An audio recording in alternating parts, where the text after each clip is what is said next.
Hello student, welcome back to my channel master classes. My name is Khalid और आप देख रहे हो master classes YouTube channel. Class 10th की मैथ्स का चैप्टर नंबर 3 दो चरों वाले रैखिक समीकरण युग्म चल रहा है अपना। विलोपन विधि से हम सवालों को लगा रहे हैं क्योंकि हम प्रतिस्थापन विधि देख चुके हैं और ग्राफीय विधि से हल करना पहली एक्सरसाइज में देखा था, दूसरी एक्सरसाइज में।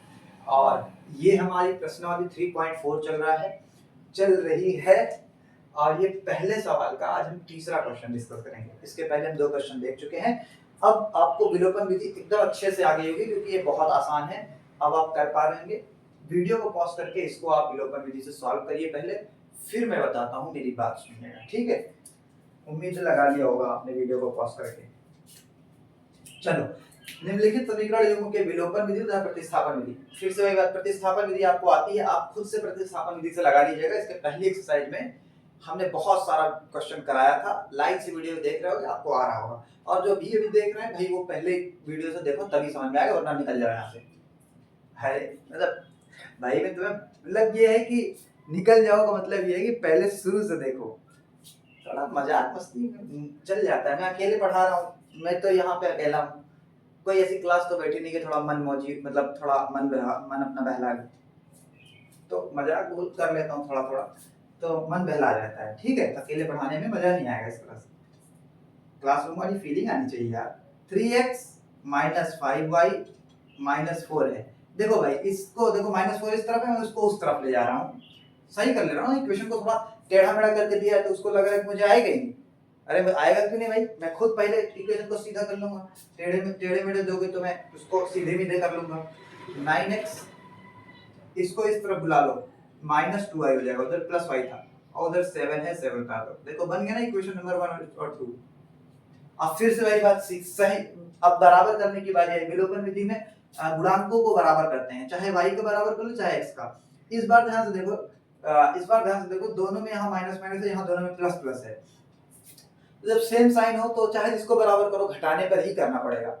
अलग अलग साइन होगा तो जोड़ने पे कर दोगे। यहाँ पे अगर मान लो अलग अलग साइन है, जिसको बराबर करोगे तो जोड़ने पे करना करोगे, ठीक हो जाएगा। लेकिन जब सेम ही साइन है दोनों में तो घटाने पर ही करना पड़ेगा। आप जिसको मन करे उसको बराबर कर लो। मैं x वाला बराबर कर ले रहा हूँ, ठीक है।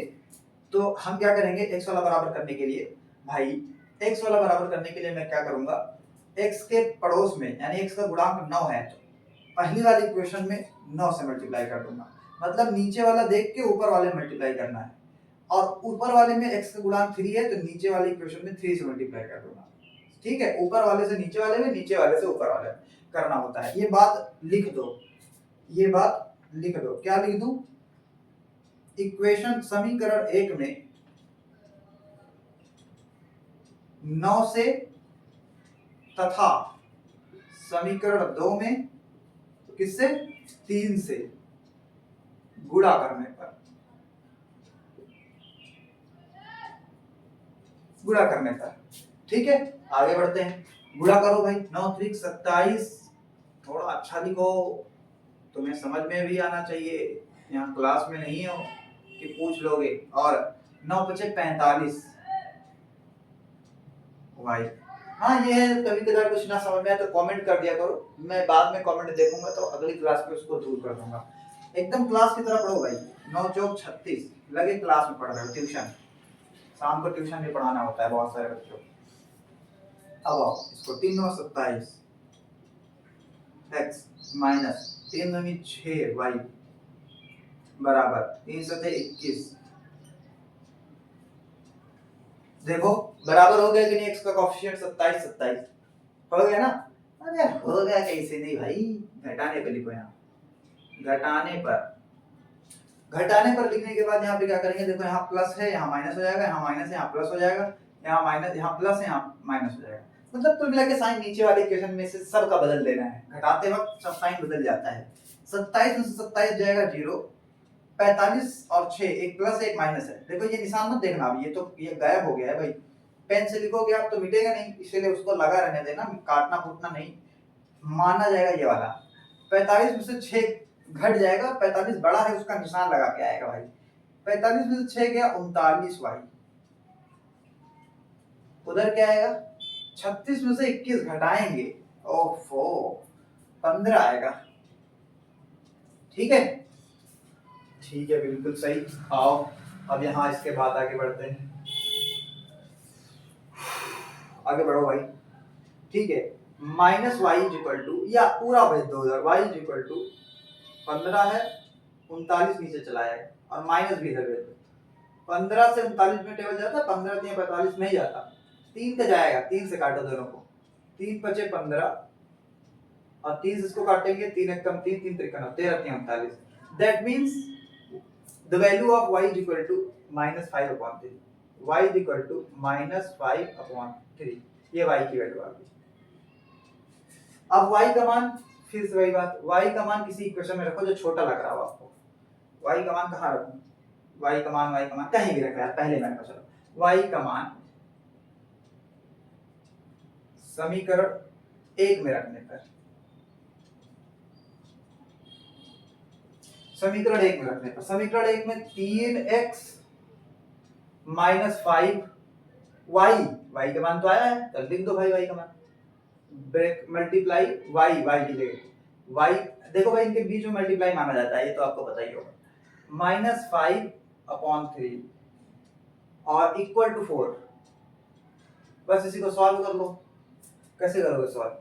करो 3x 25 और माइनस माइनस प्लस बराबर 4, ये 3 है भाई।